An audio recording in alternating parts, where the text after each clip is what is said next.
Hello and welcome to Share.care's What is Manly radio show and podcast. Men feel more lonely, lost, and not useful in society than ever in history. Males are not attaching to school, work, or women.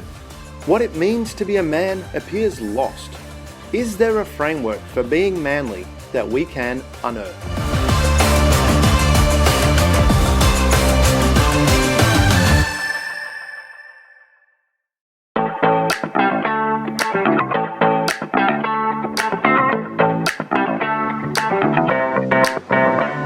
Welcome to Share.care, an all-inclusive community sharing experience, strength, and hope to create strong, healthy, and inspiring relationships.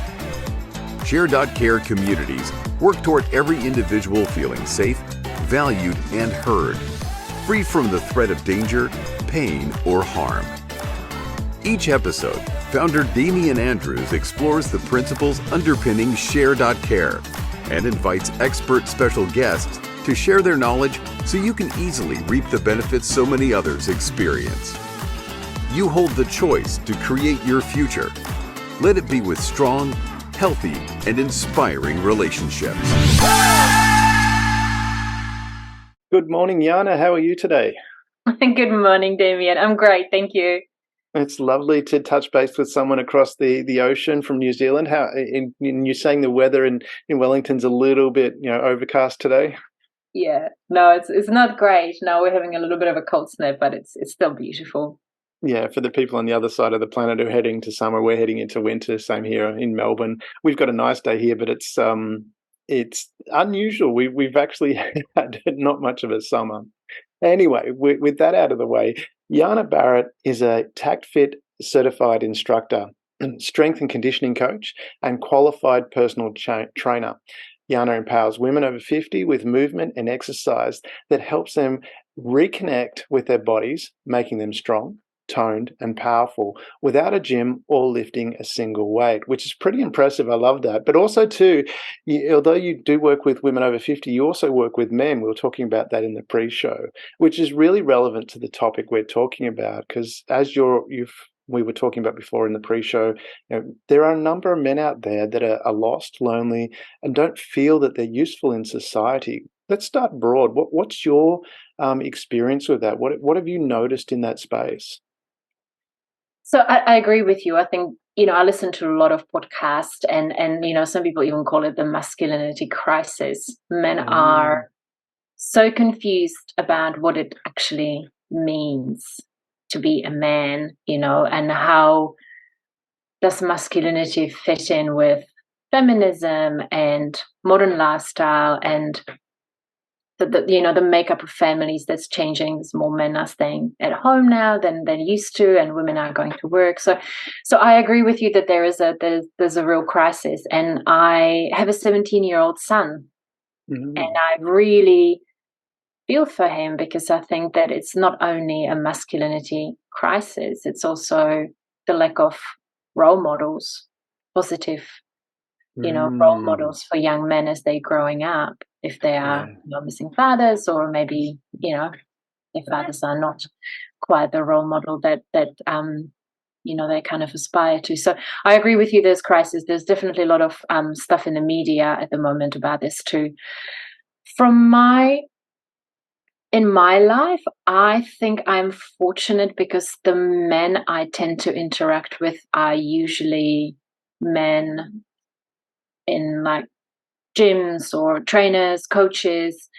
I surf, so I interact with a lot of surfers, and I'm also quite big on martial arts and boxing and jiu-jitsu. So I think I see in my day-to-day life men that are physically strong and confident, but in a quite understated way, like the kind of the typical martial artist, the black belt.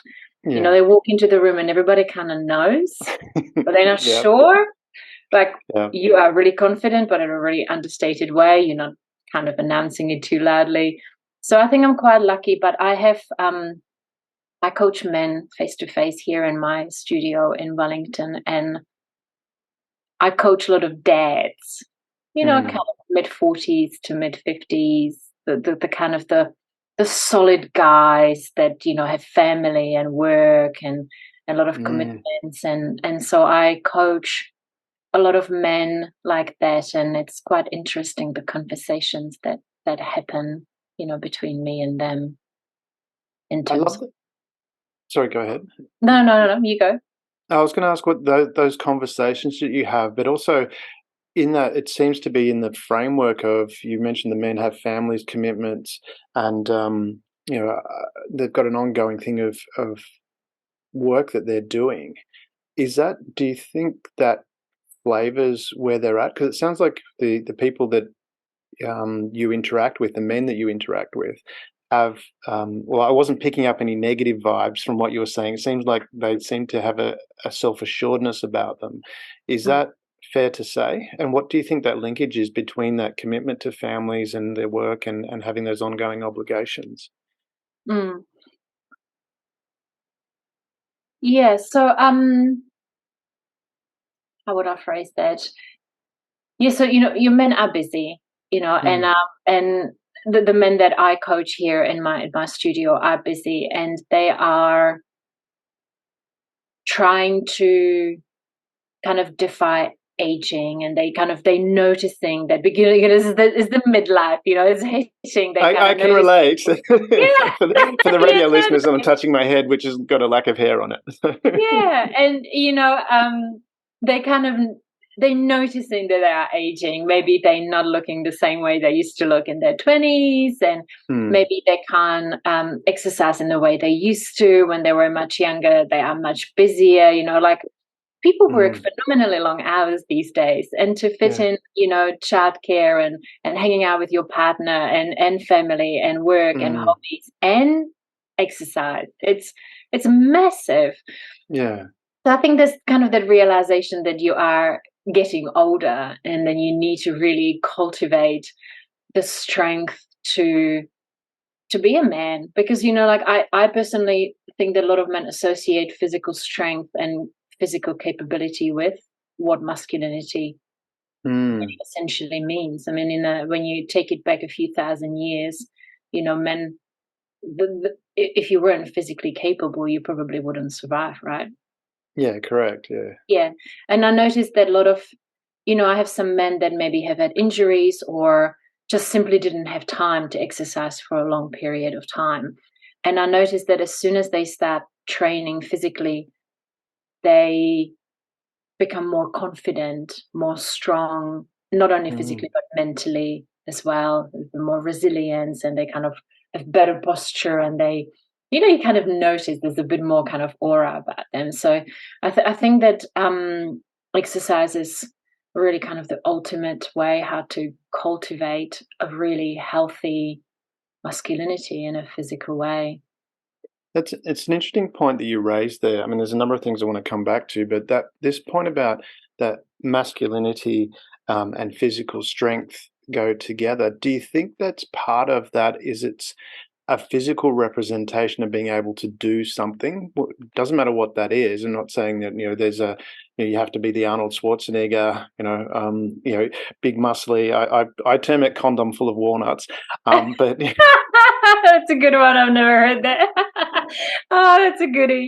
But it's more about, because I know a lot of people, a lot of men that, that they're not that, but they are quite fit.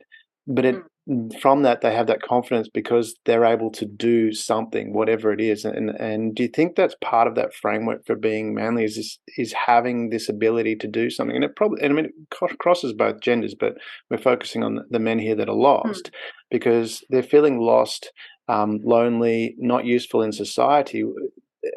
The presupposition there is they're not able to do something.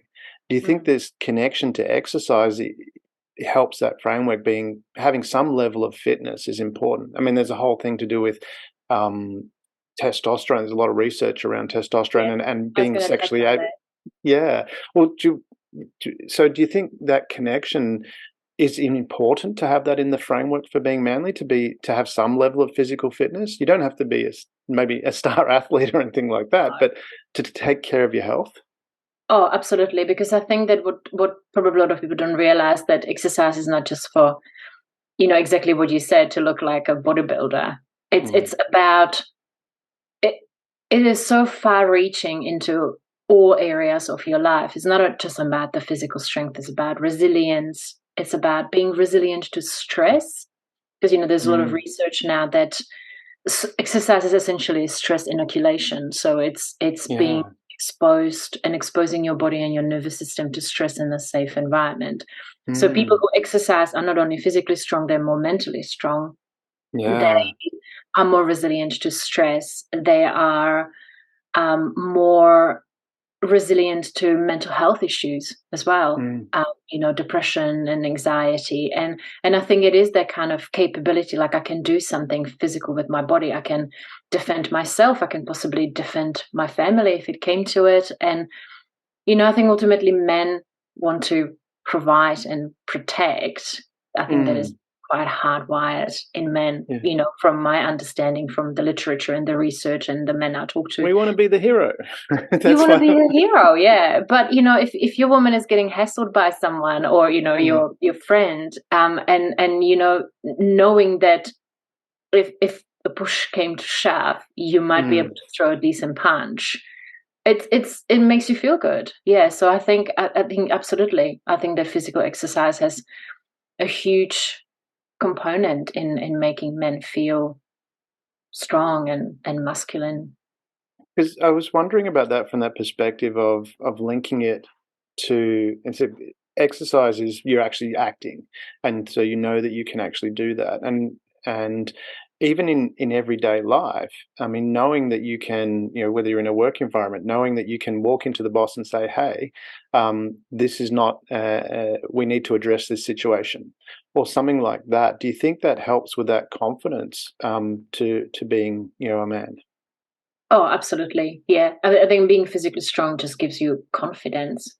It gives you a bit more power, but I think it's, in a really confident and composed way. Mm. Like, I often think that men that are strong and they're cultivating their physical strength don't lose their rag very often. They're Yes. quite cool, calm, and composed, but confident in a really non-toxic way. Yeah, so that's one thing I wanted to touch on in that relationship, because the dynamic has changed. If we go back, in the stereotypical thing, go back to the 60s or the 50s, Mm. it was, the woman takes care of the home, the man goes out and does the work. And it was a Mm. very defined role. So we both knew where we were at.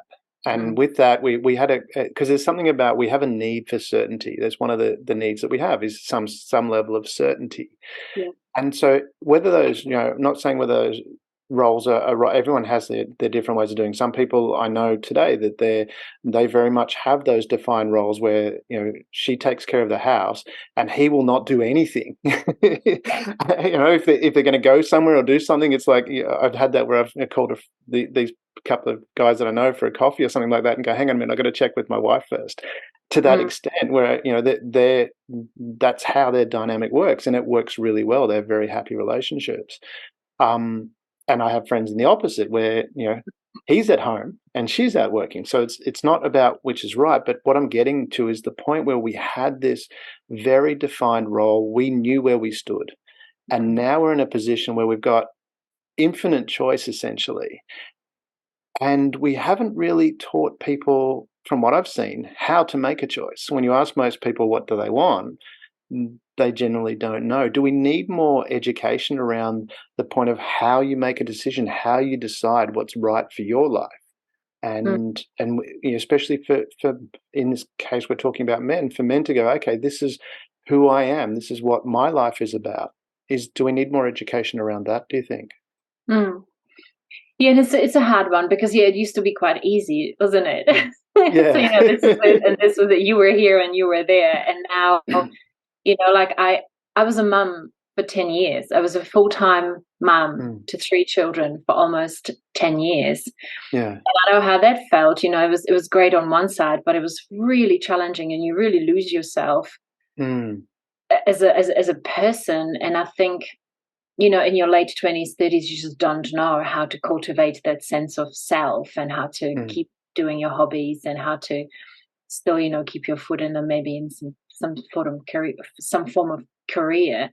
So it is really difficult. And I think we have the infinite choices now, and it's very individual, like I think what we also have to realize that we can't judge people for choosing what feels right to them, because you often now say, oh, women should have careers, but they should have children as well, but we can't make people feel bad if they choose to be a full-time mum and the main purpose of your day is to bring up children, to cook a meal, to keep a beautiful home, and the man goes out and works. And equally, if it's the other way around, so I think it's that kind of, like I almost feel like at the moment you really can't win as a woman or a man, like, and it's hard for men, they're supposed to provide and protect the family, but they should be in touch with their emotional side and be really supportive, and then be a good father, and what it actually means to be a good father. Like, we probably don't have, I don't have any relationship with my father, so what does it mean to be a good father and a good husband and a good provider and good protector? I think it's getting so blurred, and that's probably why everybody's really confused at the moment, it seems. And kind of everybody's just testing and trying things and see what works, and but I think the notion that we can have it all, men or women, it's probably the kind of that's where a lot of the stress comes from. I love this statement that you just said, the notion that we can have it all, because I'm one of those people that goes, I think we can. To an extent. So it's just how we do that. And that's why I wanted to come back to your statement before about the inner confidence. And you mentioned about, because my background includes, I was posted to the SAS, so I work with a number of guys there. And I know you've listened to a couple of podcasts, so if I'm repeating what you've already said, what you've heard. I read your bio. I was interested. And what I found, and I love that you brought that up, and that you mentioned martial arts as well, because I have a 14-year-old son who's just got his black belt in karate. And he got a big reward out of that too, which he invested most of it, which is really cool. At 14, he just said, okay, I want a little bit of this money, and the rest I'm going to put in an investment account. Which is but what about that? I noticed it with my son, and I originally wanted him to do karate for stillness because he was a little bit agitated, and I thought that would help with that.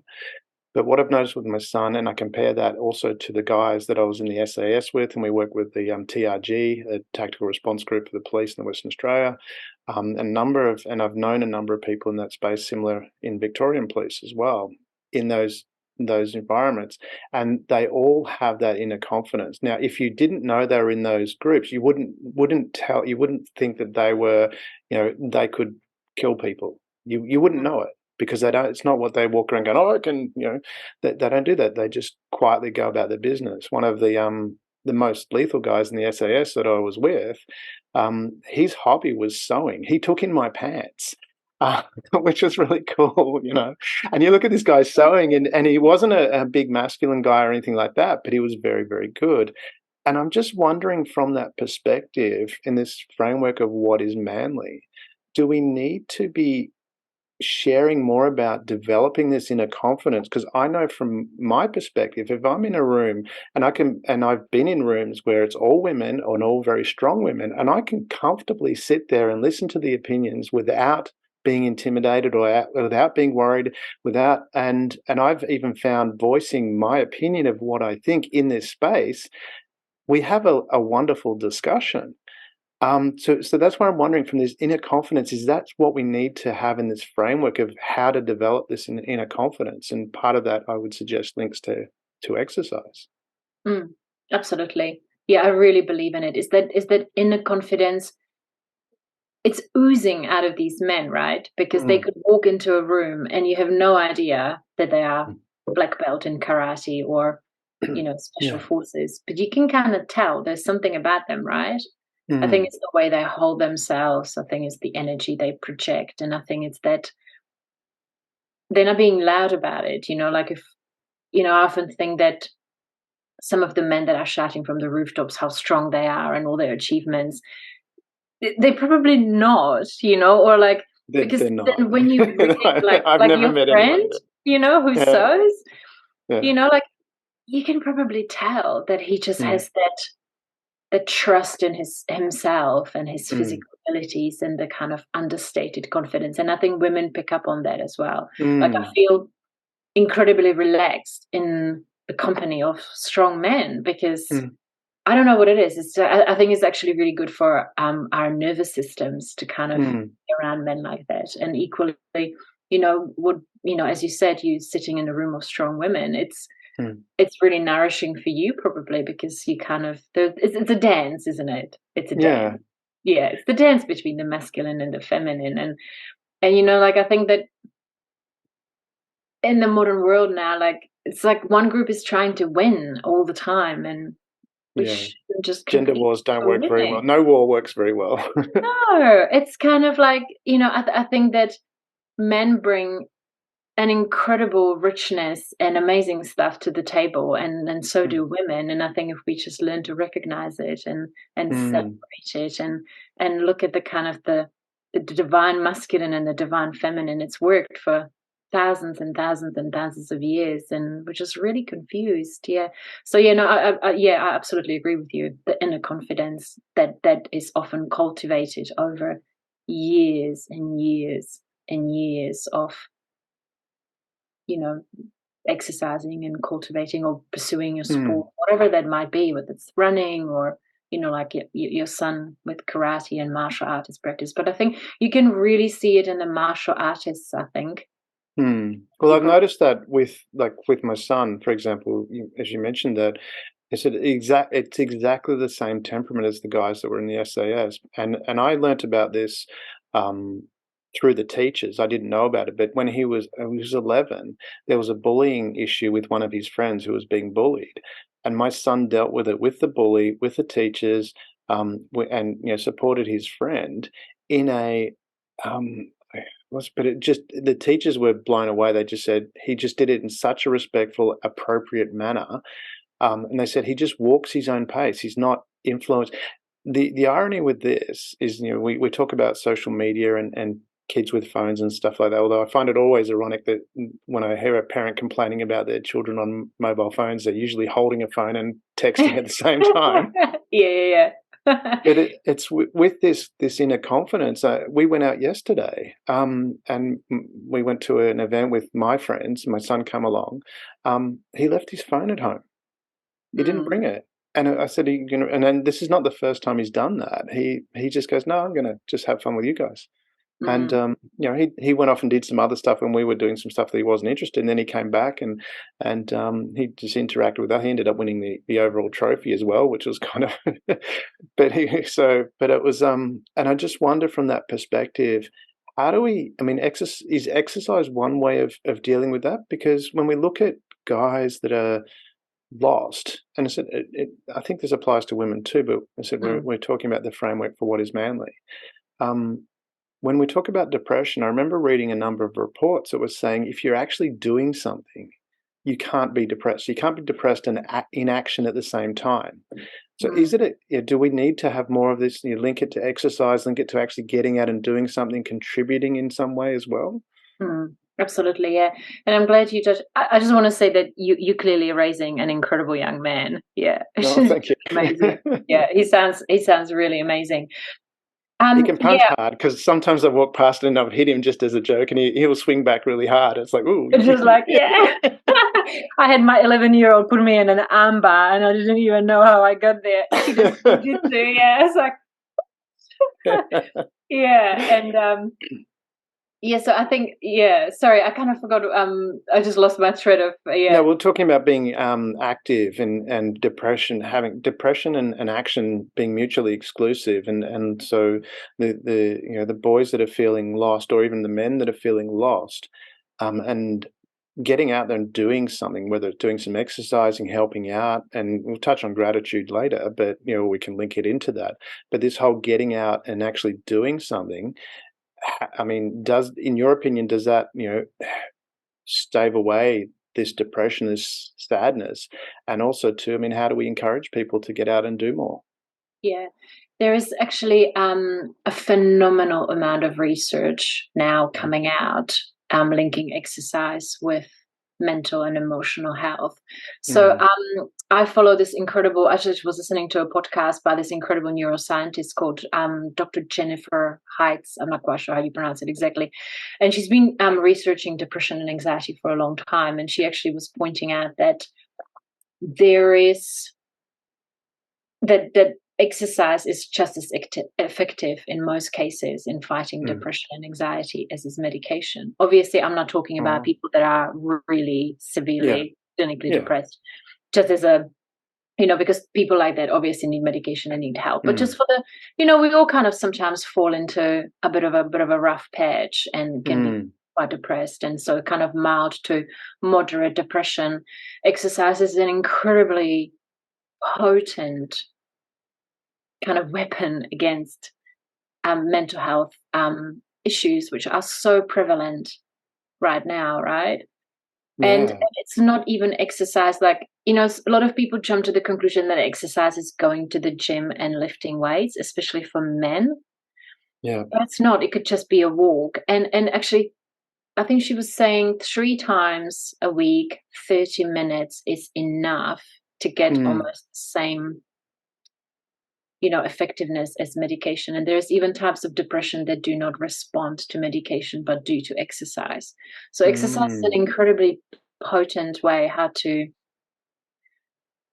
kind of get us out and about and get us feeling better. Yeah, and often understated. But I think that sometimes the issue is that, and I had that conversation with a client of mine who is almost 50, and I do so I exercise with essentially like ancient warrior weapons like club bells and steel mace. Yeah, I've seen that on your website. They're so cool. Yeah, it's really cool. And it's for building confidence in men and women. It's phenomenal because it's wired in our DNA somehow. Yeah. And it's incredible for increasing the confidence. Yeah. And I had this conversation with him because I do also lots of mobility and movement practice and movement control and kind of helping people age without falls and breaks and kind of being able to use your body in the way, for as long as, in a good way for as long as you can. And he said, look, Jana, there is very little for a guy like me. I don't want to go to the gym and lift weights. And walking is not quite enough. And, sometimes I think there is, if you're not into the martial arts, there's very little available for, like women kind of can have like, and I mean, men do yoga as well, but I think there's a little bit more for women. Maybe there's little dancing and Zumba and, Pilates and blah, blah, blah. But I think sometimes, like he said, like there is very little for men like me in terms of exercise more focused on movement and mental health and emotional health and stress reduction. Yeah, so I think that sometimes when we talk about exercise and men, we immediately jump to the conclusion that it should be in the gym with weights. Yeah.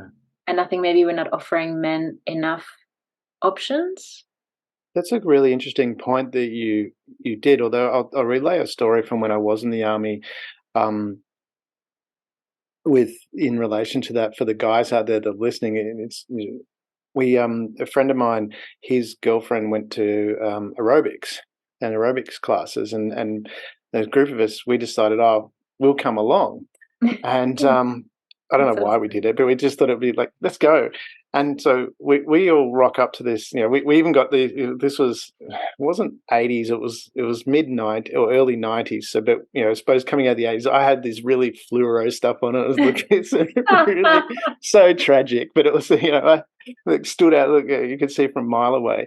But anyway, Keith, myself, and Jason walked into this class, and all of a sudden the instructor's gone, "Men!"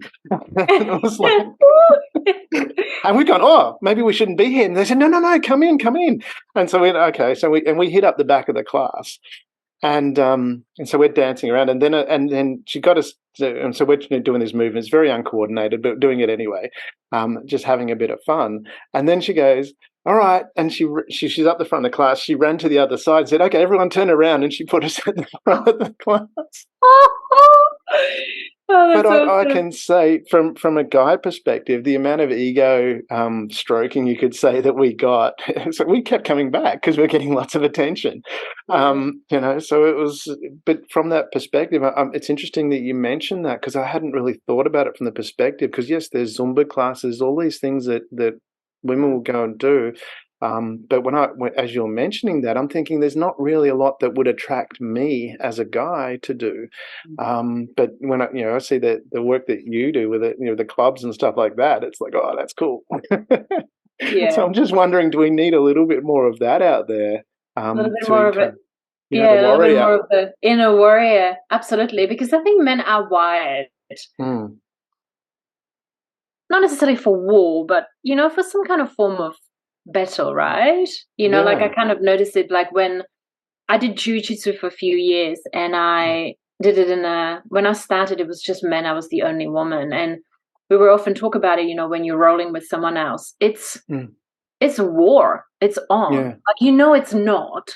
You know Mm, that, you're not going to kill each other. It's not like till death, mm. but kind of it is. It is a little bit. Well, it's part of that, I think, from that perspective of the looking for innovation is how I put it, is when you have a look at, I put it in the two rams that are butting heads against each other. They're trying to find where that where to get that little bit of advantage, and it's part of that growth perspective. It's not about, whether you want to kill the other person or not. It's Mm. part of improving yourself to be better, Yeah. which is part of evolution. If you don't evolve, if you're not evolving, you're dying. That's nature's law. We can't Oh, fight against that.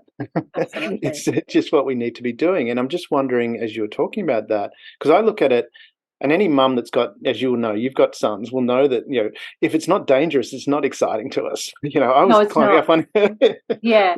And I think we need to promote that healthy competitiveness, in men Yeah, and boys, because it is. Men like to compete, women not so much, but men yeah. do. And it's natural. It's very natural. But they go about it like they kind of shake hands at the end of it and it's all good. Like you won and I didn't and it's all good. And then just like should propel you to just train more and get better. And the next time Mm. you might win. But I think yeah, it is that competitiveness. And I think exercise will offer you that, whether you're doing martial arts or whether you go to the gym and you're just competing against yourself, really, just bettering yourself a month ago or 6 months ago. I love that where you're talking about that healthy competition. I had a flashback as you were saying that. Used to race go-karts, originally with my stepdaughter, but then I was doing it myself as well. And there was a guy that we were racing. We were about the same, level together and, same level of equipment as well. And I remember one particular race, and we're in go-karts, hooning around at 100 kilometers an hour. And during this one race, we were bashing into each other, like constantly hitting each other, and I got off and all my side pods are crushed in and stuff like that. We both got out of that. We were going hard and we both got out of that. We were laughing, going, oh, how cool was that? And we're patting each other on the shoulder. And that's what I'm wondering from that perspective. Do we need more of that healthy competition where you go, okay, in the battlefield? And that's why, I mean, I'm a huge fan of NASCAR for that reason, because as soon as they pull down the visor, it's like it is on and we can crash into each other and stuff like that. And then they get out and it's all cool. It's like And high fives and yeah, yeah, and so a beer. do we need to make it, this competition about more about, as opposed to, everyone gets a ribbon for turning up, more about, how, it's about, improving yourself and supporting each other. Because I know in all the sports that I've worked with, we've encouraged people to be better. Even, I'm doing a little bit with lawn bowls at the moment, helping them out. And it's amazing them, and I love that sport from the perspective of how it encourages gender equality, father-son I played lawn bowls with my dad when I was young, and the relationship that I developed there, but not only with my dad, because I would go off and play with other guys that were much older, and they were wonderful mentors. So, but it was like, yeah, let's play to win, but we're not here to push the other person down. We're actually here to lift everyone up, because if they, and does that, and that's when we're coming back to the talking about the ram before. butting each other. It's about improving each other. Do you think we need to restructure sport that way rather than everyone gets a participation trophy? It's how have you helped the other person be better? Yeah, absolutely. Yeah, it's a healthy competition. I think it's healthy. Yeah, I don't think Mm. like, I don't want to offend anyone, obviously, but That's all right. I don't you mind. can't just celebrate mediocrity, like it's, Yeah. and often, when my children are really sporty. I've got 3 of them Mm. and they're all really sporty and they achieve quite highly in sports. But when they come back and they didn't win something, I never, my question is, did you give it your best? Mm. Did you give it your best? And if Yeah. the answer is yes, then it doesn't really matter whether you lost or whether you won, because you were not as good as the person who won on that particular day. Yeah, So and that's life. You can't win every time, and is that and part of that's that resilience we need to be teaching people? yeah. And then use that disappointment and the frustration to train Mm. a little harder. Or Mm. maybe it just wasn't your day. Or maybe there is just someone out there who is stronger than you are. Like my 11-year-old been getting in cross country a second place year after year after year after year, because Yeah. that girl that gets the first place, it's just that little bit better than her, Yeah. no matter what the training, no matter how determined on the day she is, it's Mm. just she's just not the best, Yeah. and it's about it's about encouraging healthy competition, and sometimes realizing that it wasn't your day, or you maybe didn't train as hard as you could have, and but if you try hard enough, but then that doesn't mean that everybody should be the winners, because everybody's not the winner, because some people didn't train. You think it's part you of separating who you are as a person from the performance? Because I look at that and going, okay, I don't doesn't matter what the outcome is for me. I always think I'm a good person. I always think Yeah. I'm awesome. I might not have performed as well. I may have done something really stupid, which I sometimes do. We all do. And it's like, We all do. but that, when I look at that from that perspective, it's okay. I made a mistake, or I've got to learn something here, or that kind of thing. But I still think I'm a good person. Do we need more of that encouragement with people to say, hey, you're a good person. You might have some skills to learn. You might have to learn to how to interact better. With all respect to my parents, I love them dearly, and they've got so many wonderful qualities. Their ability at tact wasn't great when I was growing up, and it was, I inadvertently offended a lot of people just the way Mm. um, the way I spoke, and it wasn't intentional. I just didn't know any better. And through that process and through a lot of hurt on my behalf, I actually learned. Took a lot. I was a slow learner. But is that what we need to have and encourage people to go, hey, you're a good person. It's important to like yourself. Recognize that that's different from the behaviors you have. Yeah, no, absolutely. Like the success shouldn't define, Mm. just you as a person. And I think, again, coming back to exercise, you don't have to be the best in the room.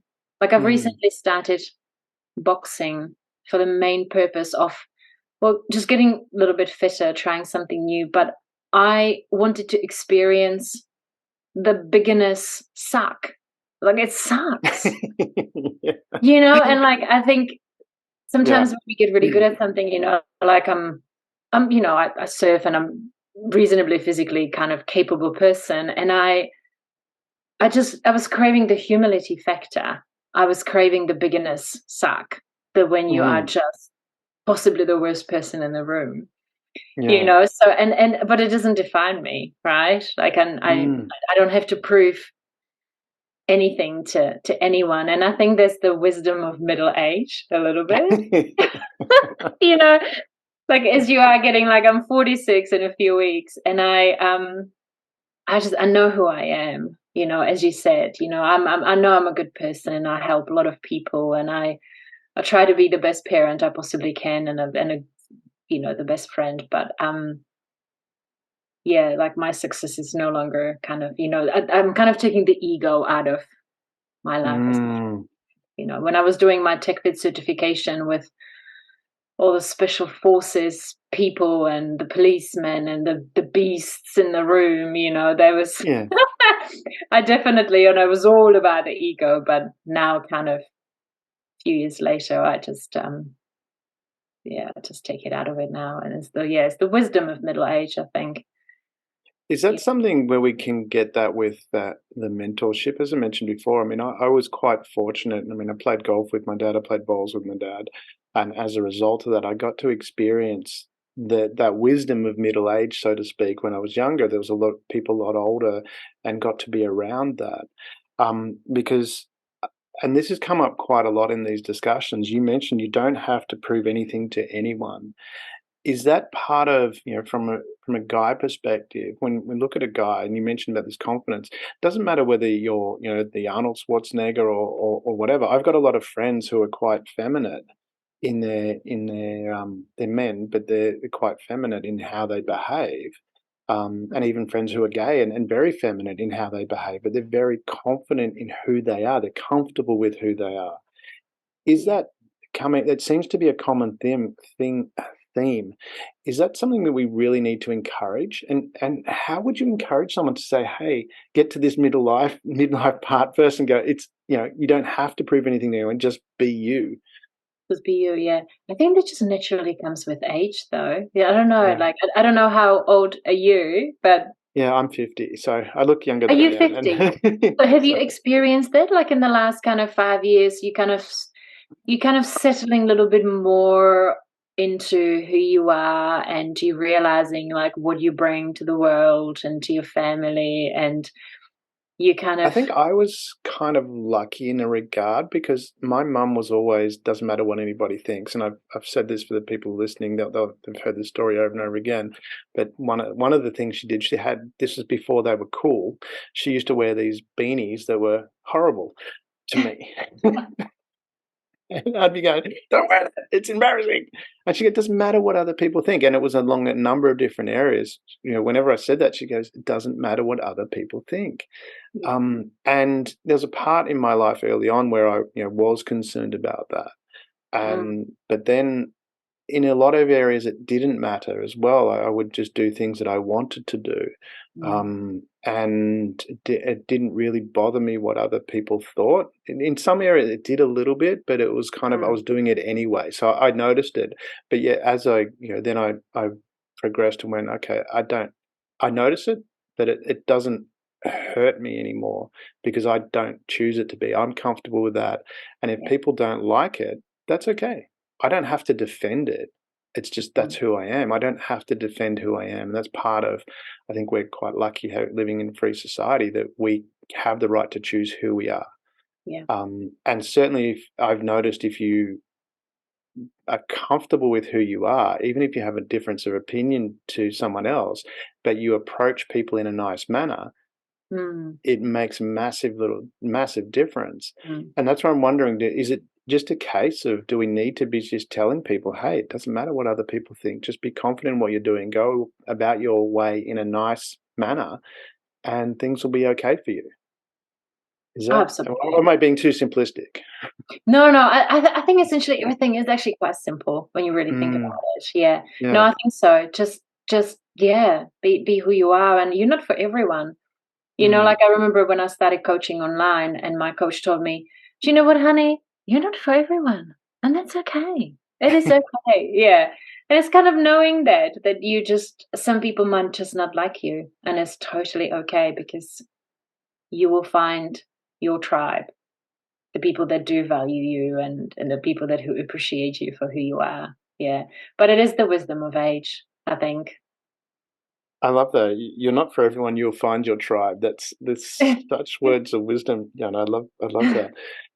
How does I mean, from that perspective, I mean, where do we put into that gratitude, and how do you think that helps people? For someone that's stuck in, and I'll relay this from my experience of I had an employee, and this employee was really good, and then started to go not so good there in their work, and progressively got worse. And there was a number of times I'm thinking, I've got to fire this person. Really got to fire them. It's just not, and I didn't want to because I knew they were good. I couldn't work out what was going on. And I almost got to the stage where I did. I was about to. And then something come up, and this person said that they were feeling depression. Lost. And so I said, okay, this is your job description now. When you wake up in the morning, you will write out 5 things that you're grateful for. You will do 10 box breaths, which is, breathe in, hold, breathe out, hold, repeat. And you'll read 10 pages of an inspiring book, Think and Grow Rich or anything like that. I said, that is now your job description. That's part of what you're being paid to do. You will do that. That's amazing. Within 2 weeks, this person completely turned around and their whole demeanor changed. And I'm just wondering from that perspective, what's your experience with gratitude and for men recognizing seeing what's good in their life as opposed to looking at all the problems and issues and things like that. And so I know it applies to both genders, but yeah, totally. Yeah. No, I think gratitude is incredibly potent because the thing it brings us to the present. Because, often, I'm not quite sure where I read it, but they said that depression is living in the past and anxiety is living in the future or worrying about the future. Yeah. So I think that gratitude is incredibly simple, completely free, potent way to anchor you in the present. And it's simple, right? Right down. How do you do that? Yeah, I was going to say, is it that simple? Is it just, how do you get yourself motivated to do that though? Because I think it's a habit. You just need to develop a habit, I think. Yeah. Just like you brush your teeth every morning. Just write it down in your journal, or even like just wake up in the morning and just before you jump into worrying about the day or thinking about, oh my God, yesterday, oh my God, or something. Just the first thing you think about is, I woke up, full stop. Like I often think every single morning, a lot of people don't wake up. A lot of people don't wake up. Yeah. Hey, I woke up. It's amazing. Like, I'm grateful. I woke up in a warm bed and I have a roof above my head. It could be really that simple, right? Because it could be water dripping on your head that woke you up. Yeah. We don't realize how good we have it, right? I mean, there's a war going on in places, and the reality for those people changed very quickly.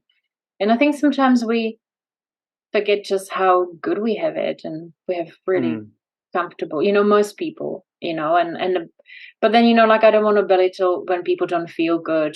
Sometimes, I've had bouts of mild depression, and it's like, I know I've got a beautiful home. I know I've got beautiful, healthy children. I know I've got an awesome job I love so much, but I'm still not feeling amazing. So I equally, I don't want to belittle that, because I know sometimes when you are in that bit of a dark place, it's a little bit hard to appreciate all the amazing things you have in your life. But I think that gratitude could be, if you don't want to jot it down, just think about it. Just think about 3 things. And it could be really simple, like opening your fridge and having food in it. Yeah. How did you get out of that? Because you said there was times where you went down a little bit. How did you? Yeah. So I definitely had postnatal depression after having children, and I had 3. And also I went through a divorce, a separation about 5 years ago. And so that was dark. That was really dark. But I have to tell you, Tammy, and it was exercise that got me out of it every single time. Well, that's what I'm wondering about. How do we? Because I mean, I often underestimate the work that I went through to get to where I am now. I don't have bad days at all, ever.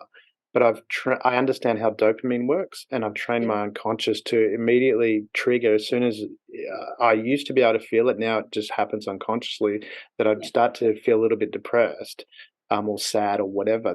And then so I would focus. I mean, did silly things like if you grab the pen, put it in your teeth, and then don't let your lips touch. You can't not be unhappy because you're in a smile. Because if you don't, because if you our put that facial muscles are connected to our mood. Yeah, totally. exactly. Yeah. So things like that, I wanted to. I said, I believe we can have it all. So I wanted to be happy. I thought, why can't we be happy all the time? Yeah. How? And it was more the question of how can I be happy all the time? Mm, How can I have an awesome day every day? mm, And having studied neuro-linguistic programming, things like that, it's like, we have a good day, we have a bad day. We've all had those. Well, what is it on our good days? Because it's like if we have, you know, if we have a good day, it doesn't matter if you look at it, it doesn't matter what happened.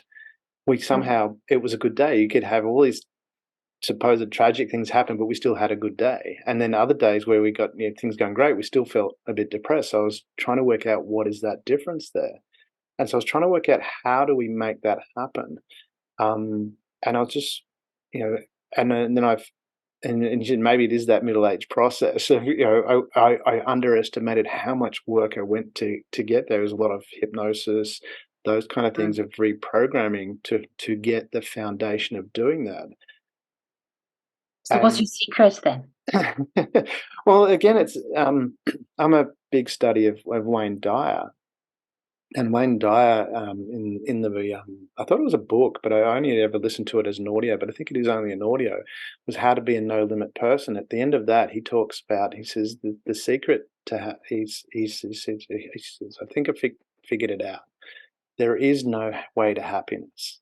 Happiness is the way. And for me, I've rephrased that as to the secret of being happy. The secret to happiness is to be happy. And I look at that and now I understand how dopamine works, and I know they didn't years ago. And I think about the first feature length animated movie, Snow White. And when she's cleaning the house, there's singing Whistle While You Work. And this comes back to what you're talking about with exercise. They were doing something, but they were doing something in a happy way. They were whistling. And then take another Disney movie, Mary Poppins, a spoonful of, in every job that must be done, there's an element of fun. Find the fun, and the job's a game. Yeah. And what I've noticed from my experience is as soon as you mentioned before habit, it's if you start creating it as a habit, all of a sudden you can do that. And it's like any training, you know that with exercise, the more you do it, it's Mm, not practice makes perfect, because practice makes permanent. Perfect practice makes perfect. yeah. Um, and so it was for me, it was a case of, and this was my process of just going, okay, first it was the intention. I Mm, wanted to feel awesome every day, regardless. And I took from Shakespeare, from Hamlet, nothing is good or bad, thinking makes it so. So because I wanted to, again, I'm actually a lazy person. I don't like doing things the hard way. And I was like, well, if there's good, there must be bad. So if they've got to find the good in it, means it must be bad. So I went, okay, well, Shakespeare wrote, you know, it just is. yeah. And so I went, okay, the event has happened. How can I use that? But the presupposition is that I know where I'm going. So from that perspective, how do we, I mean, is that what you've seen with people when the people that you're dealing with, you mentioned the men that you were working, that come for you for training, that have, they have the family, they have the job, they're clear about what it is that their purpose is. Does that guide them in that journey, do you think? Is it important to be clear about what it is that where you're going and what you're doing? Oh, absolutely. I think it's your why, isn't it? Mm. Why are you doing Mm. it all? And I think I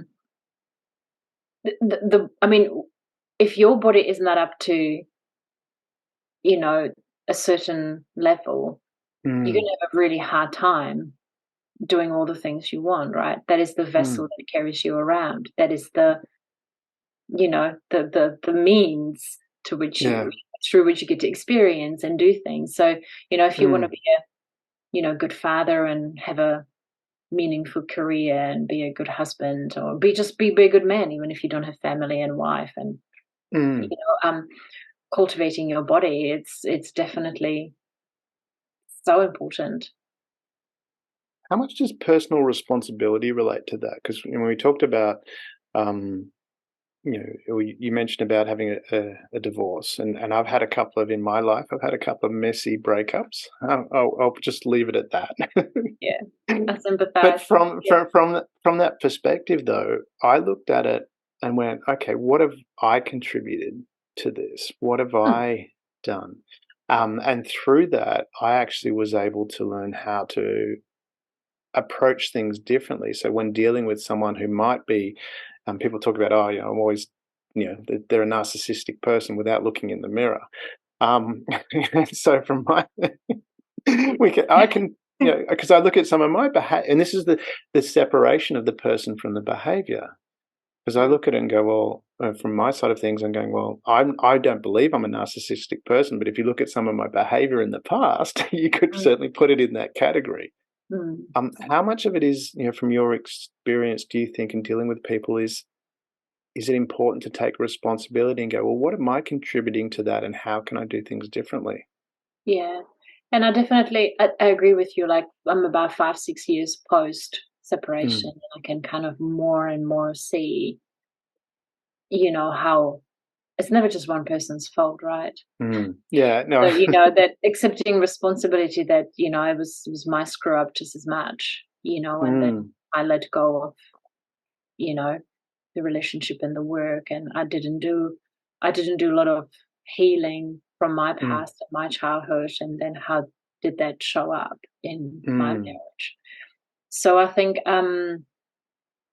it is, like, I hear it all, like, as a coach, as a fitness professional, You're a psychologist as well, I aren't you? hear I hear it all, right? I'm Yeah. too old now, and I've had injuries, and it's just too hard for me, and it's easy for you. That's my favorite. It is so easy for you. Yeah. And you look at them and you think, "Oh, it's easy for me?" So Yeah. my first client is usually 6 o'clock in the morning. I'm a solo parent of 3 children. I run 2 businesses. I surf as much as I possibly can because that is the one thing that really, sets my heart on. And for the audience, you're surfing in New Zealand, which isn't the warmest place in the world. It's not. It's not. It's really not. It's about grit and resilience. Exactly. And so when people tell me, "Oh, it's easy for you, you're the coach," and I'm like, I am not special in any way. Mm, Like, I struggle just as much as everybody else. I don't want to mm, get up at 5 o'clock in the morning. I didn't want to get up this morning and go to boxing. I didn't want to get yeah, up at 5:25 yeah. and go and hit a bag for an hour somewhere. I don't want to either. I struggle with it all as well. And so I think it's sometimes you just have to harden up and just do the hard thing. And I read a book, just can't quite remember what it was, but it's kind of choosing the hard thing in the short term so your life becomes easy in the long term. Mm, And that is big one with exercise, because I know that if I didn't get up this morning to go boxing and didn't cultivate my strength and my fitness, then maybe in 20 years' time, I won't be able to surf anymore. Maybe I won't be able to pick up my grandchild from a cot without hurting my back. Maybe mm, I won't be able to walk without a cane. Maybe I won't be able to get in and out of a car easily. Maybe I will end up in assisted care because I can't pick up my own groceries anymore and mop my own floor. Do mm. you know what I mean? So I think it's do the hard thing. I think people need to choose to Is do. it hard though? Because I always wonder about this with procrastination and whether procrastination actually really exists. Because I've noticed when I'm watching and I've got a report or something to do, and I'm binge watching Netflix, um, my focus isn't on the report. That's not what I want. So I'm thinking, and I thought about this for a little while ago, which is why my that completely shifted the dynamic.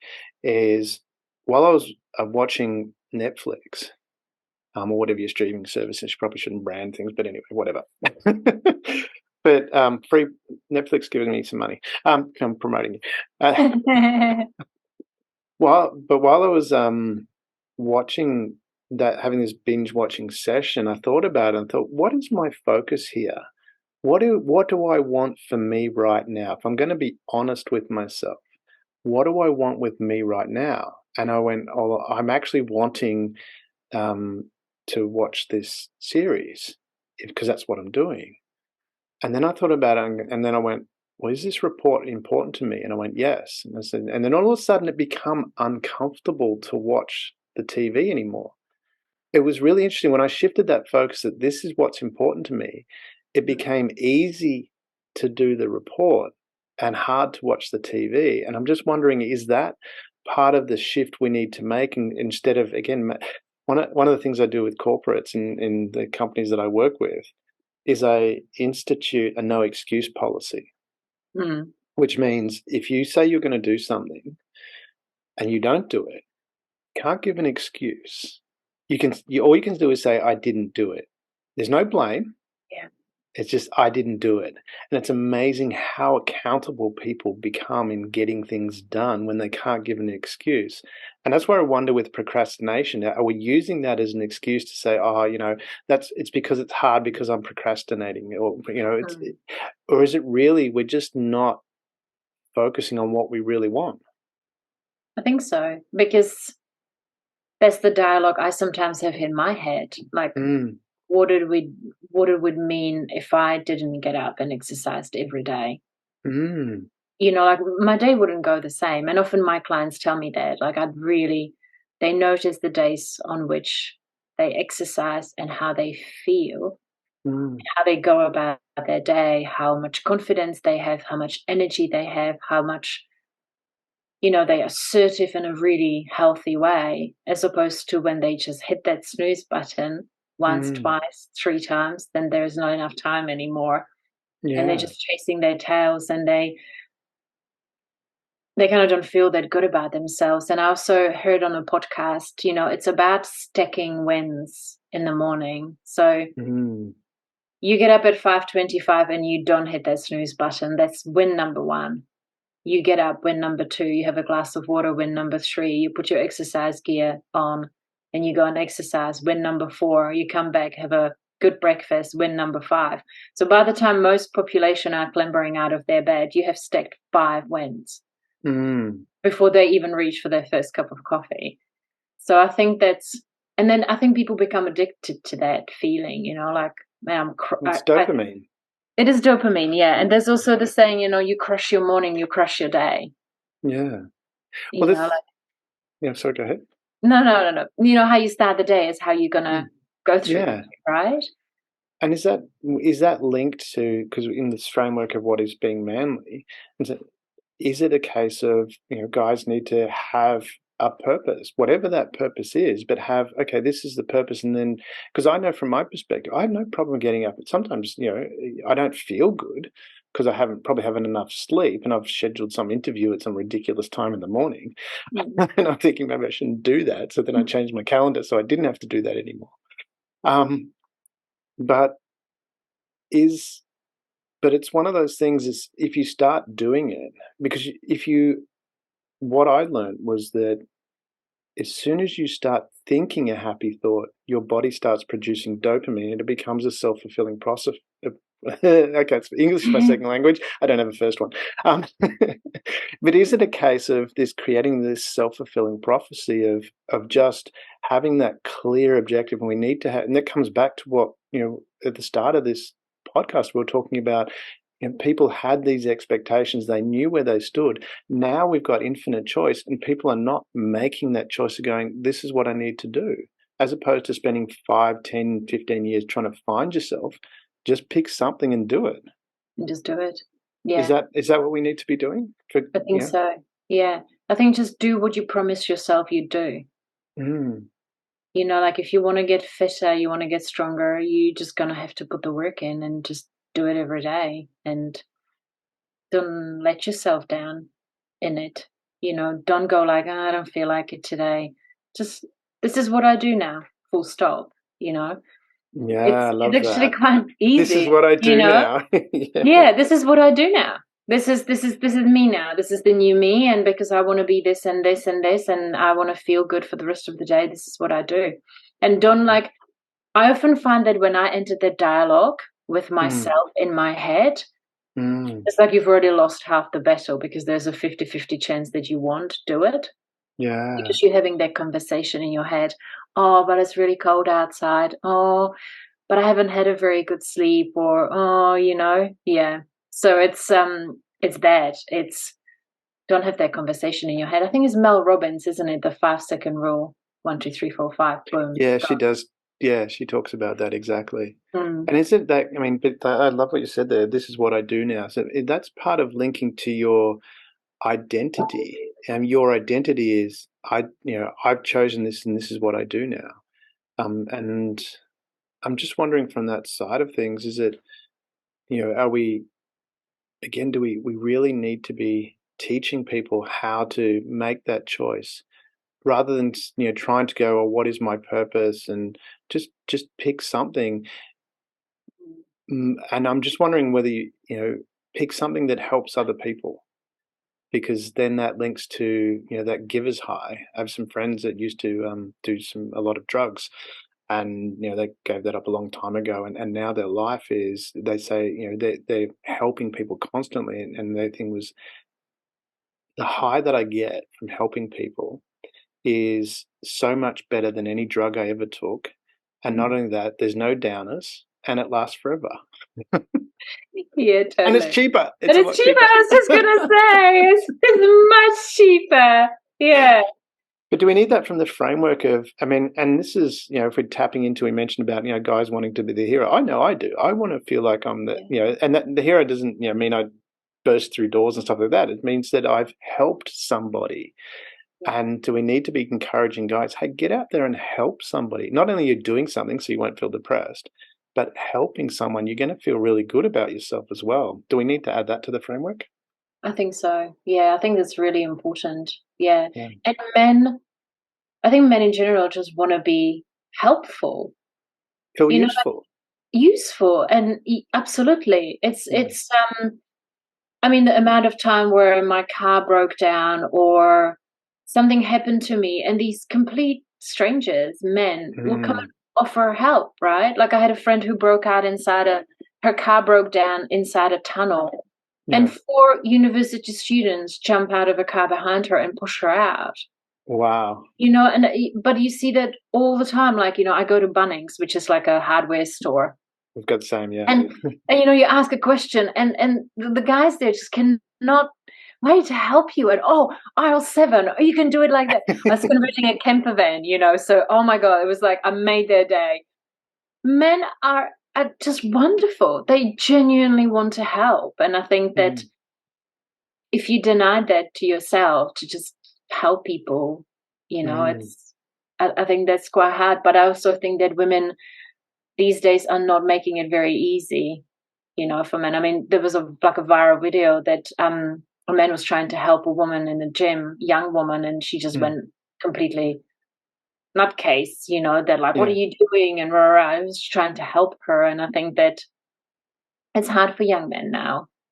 Do you think from that perspective, we need to be encouraging that point of view that some people, sometimes, you mentioned it before, sometimes people are not going to like what you're doing, but what was the quote you had? I can't, rather than look through the notes, but it was along the lines of, not everyone's going to be, like what you're doing. You just need to find your own tribe. That was what it was, and if someone does that, that's their stuff. Don't take it and smear it all over you. That's No. part of And being a then man. don't think that everybody else is like that as well, because women like to be helped. We are naturally not as strong as men are. And it's lovely to be helped by a man, and then show gratitude and your thanks, when your car breaks down and somebody, jump starts your battery or whatever. It's, absolutely. I think that's an important point that you raised there, because I mean, if I take it from my dating experience, and there's a number of women that I dated that were very, very powerful, very educated, highly intelligent women. But there wasn't one of them that didn't like me wrapping my arms around and then curling up and me giving them a cuddle. Now, from my perspective, someone wrapping their arms around and cuddling me doesn't do anything for me. I don't get it. I don't get something. But all of these really strong, powerful women, they loved that, that feeling of security. And it wasn't a case where, they were subservient or anything like that. That was just No. yeah. Yeah. And I'm just putting that from the perspective of guys out there is, it's, you can walk beside each other and still be the guy that puts your arm around and gives her a cuddle. Absolutely. Do you know what, my partner, the one thing that I treasure about my partner so much is he opens the car door for me. Every single time, without a fail, from day one, he's always opened the car door for me. And to me, I'm a strong woman. I don't need anyone to be opening, but the gesture, it's like it fills me with so much joy every single time. And I see the looks in the car park. I see the envious looks for women and the looks for men, it's beautiful, I don't need him to open the door for me, or like when we go to a restaurant, or always helps me into a coat. I think it's that it's not about me, about him kind of gloating his strength over me, or I don't know. It's chivalry, it's chivalry, exactly. It is, and it's it doesn't make me feel threatened in any way, or like it doesn't make me feel less strong or less capable and powerful. He knows all that. He knows that I'm a strong woman, but just those little gestures that are kind of really disappearing, from. Oh no, I love that, because I'm a door opener as well. I love doing it. I love doing it. It's just, it makes me feel good that I can help. Not that you need it. You can do it yourself. But I can open my own freaking door if I want to, of course. Yeah. But I care about you, and I want to do something special for you. That's probably the way to frame it. That's what I'm thinking. Absolutely, yeah. And then giving that gratitude back, giving that nice kiss and saying thank you, nice look and kiss and say thank you, my love. that means so much to me. And and I had this conversation with one of my teen daughters, and she's like, I really like that. I would really like to date a man one day that opens the car door for me. So just ask. Yeah. Just say. It will mean a lot to me, if you did that for me. Well, that's what I said, part of that framework of, and you mentioned it before, going your own way. And it's like, if you want to do that as a guy, in this framework of being manly, being confident and going, okay, I'll do that. And if someone doesn't like that, well, that's okay. They're just not part of your tribe. Do we need to be encouraging that from a guy perspective, and starting, it's not about, for me, I look at it and go, well, there's so many women that I interact with that are highly intelligent, wonderful. I don't see that as a threat. It's something I can learn from. I know, one of the programs I have is a negotiation course, and the best negotiators in the world come from a feminine model, because it's about empathy. It's about understanding what the other person has. And do we need to be having that discussion? Because I look at it, and again, I think I'm very, as much as there's some traits from my parents that probably weren't helpful, there's a lot of really, really good ones. And I remember my mum used to say a lot that it's, you get to a certain age where you quote your parents. It's like, I know. Or when you start sounding like your parents, it's like, oh my god, I can't believe I just said that. Yeah, totally. Exactly. And my mum used to always talk about it. And my mum was, I think she's quite an amazing woman. As much as, she, similar to yourself, when she had children, she decided to stay home. Not only that, when my parents broke up, she went to the extreme of, she didn't want to date because she didn't want her children potentially having a bunch of stepdads. So she was very disciplined in that regard. But also too, from a woman perspective, post World War II, she was the first female apprentice motor mechanic in Australia. I think she was 15 or 16. So from a young age. But what she used to say was, she said, men and women both have strengths. And by coming together, you actually become more. So 1 + 1 equals more than 2. But it's recognizing, and that's where I'm wondering from that perspective of, again, this framework of being manly is, do guys need to go, okay, well, these are my strengths. Some guys are more effeminate than others. And usually you find that, the effeminate guys date the more masculine women, which is there, you go, well, why is that? I mean, duh. I mean, that's a rhetorical question.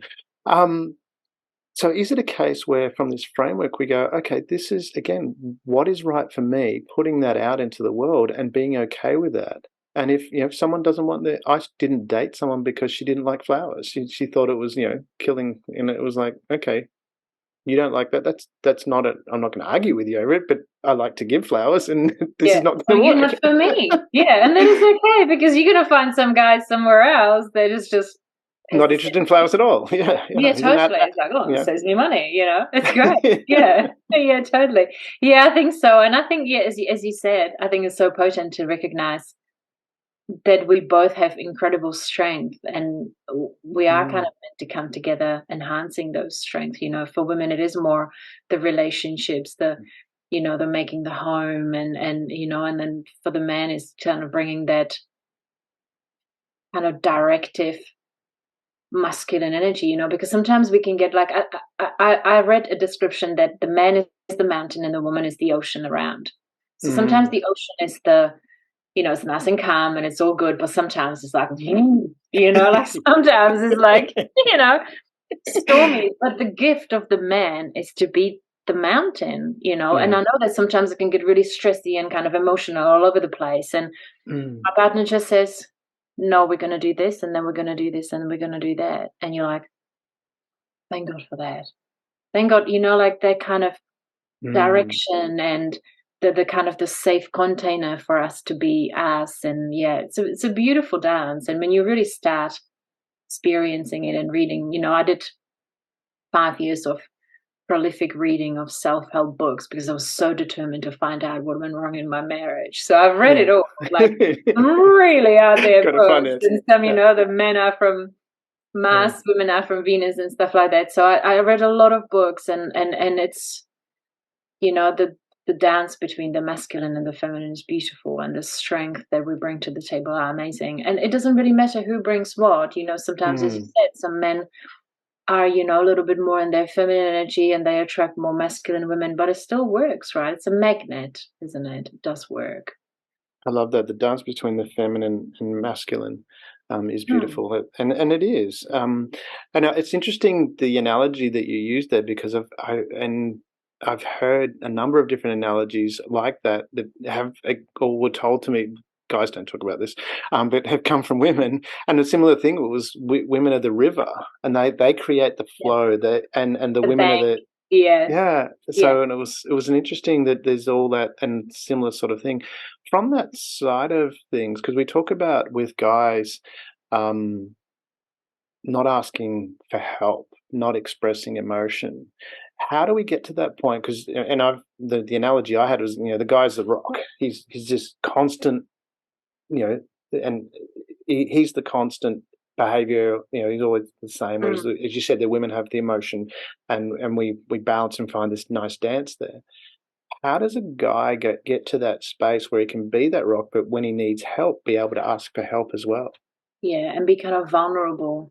Yeah. When he's hurting or something's happening in his life. Yeah, and I think there is an incredible strength. And I think it's about feeling safe, that you won't be judged and not perceived as being not strong enough because you are hurting or something is going on in your life. And I think, I don't know how is it in Australia, but New Zealand is a very, how would I put it in a nice way, like men here are really discouraged from expressing emotion. It's more about like harden up, that kind of rugby culture, like men are men and just shut up and whinge and get on with it. And, I know we have the highest teenage suicide rate in the developed world of especially teens, boys. Yeah. It's horrific. And it was because that we don't give boys and men the space to be vulnerable and to show emotion and show when they are hurting and give them the, you kind of don't be a girl's blouse and, all that kind of really unhelpful advice. I mean, it's changing. I think a lot of people are doing a lot of really good work, and there's, rugby players here too who are doing really good work. But I think it's that kind of ingrained culture of like, just harden up, Yeah. How does a guy find that balance? Because there is that element. I look at it from my perspective and go, I consider myself the rock. Not Dwayne Johnson, but I just thought that Honestly, popped in my you've head. got the hair. Look, you've I do, got I the do. no hair like Dwayne Johnson. Yeah. And I think I'm cuter, but anyway. But from that perspective, how does a guy find that balance of going, okay, I need to be the rock, and I need to be this mountain that you talked about. Yeah. But at the same token, too, if I've got a problem, how do we find that? How do they find that to be able to ask for help? And how would they go about that? I mean, I'm again a little bit.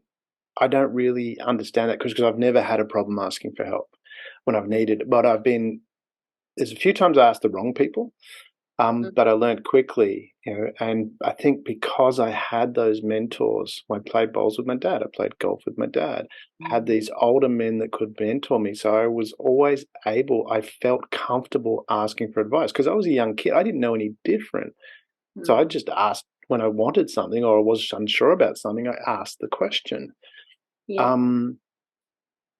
How does a person develop that? Is it I feel I just did it naturally, but I don't think it was natural. It's just something I grew up with the ability to do. So how do we encourage guys to actually say, hey, it's not, I know there's a difference between whining and Yeah. asking for help.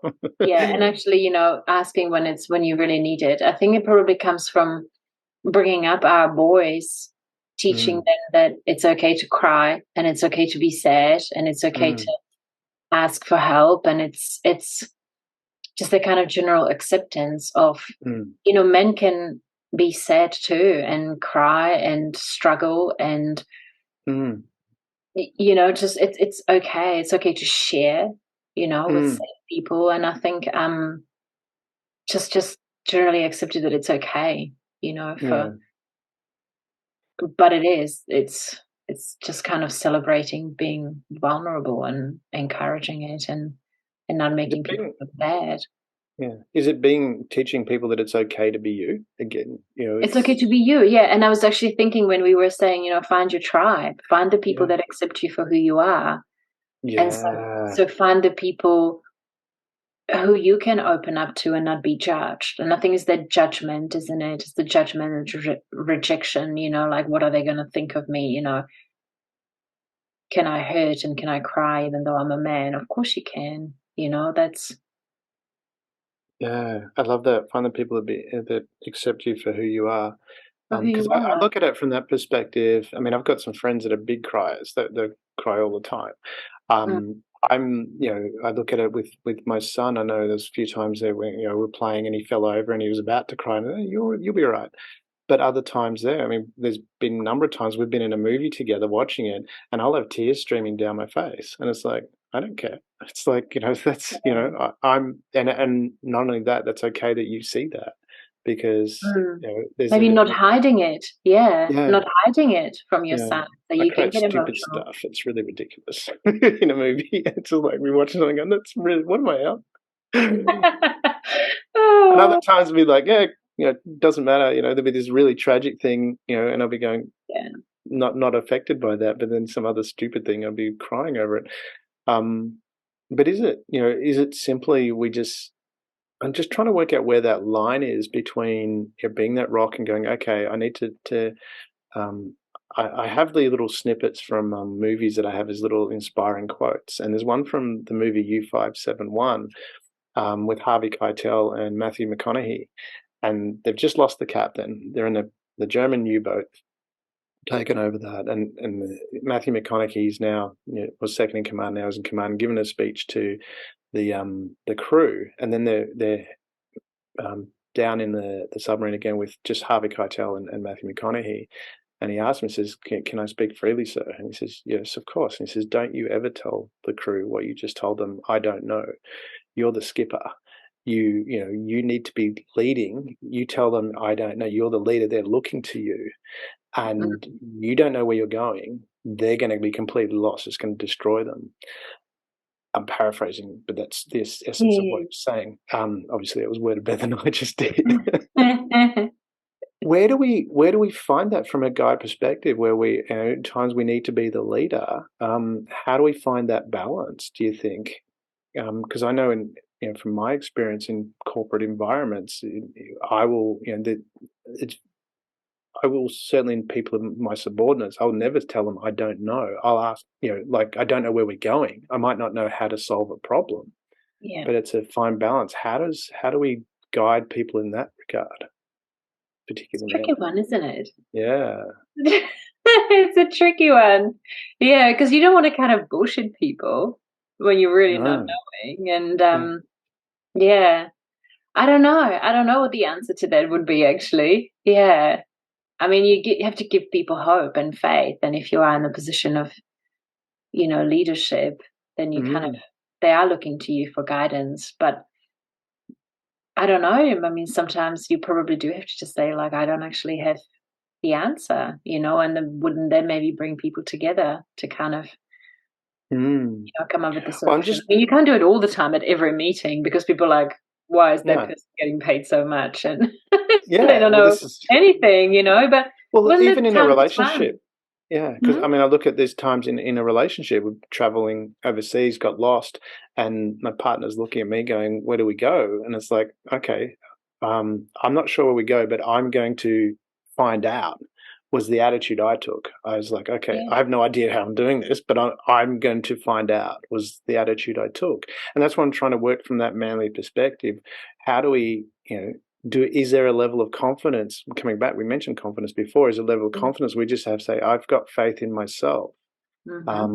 Actually had one of my best mentor that I ever had from New Zealand was a guy called Greg Larson. He was the chairman and managing director of BP in New Zealand.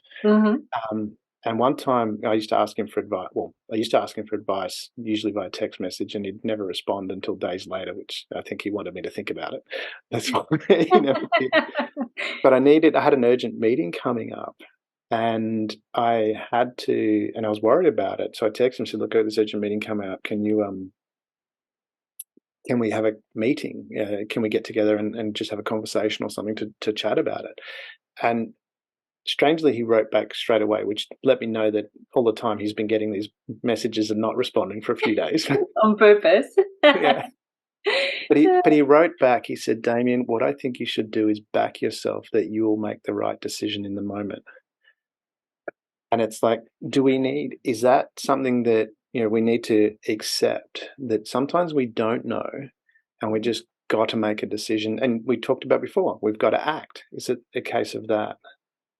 Yeah, that's really powerful, isn't it? Yeah. And it is that, I think it comes down to the inner confidence, I might not have the answer right at this minute, but I know that my track record and my experience, my skill and my, my confidence will get me to, I'll get us there. Absolutely. Yeah. Confidence in yourself, who you are, and your skills. And that's a pretty potent answer your mentor gave you. It's the best piece of advice that I've ever got. Absolutely, because we don't always know. You can't always have all the answers. You can't.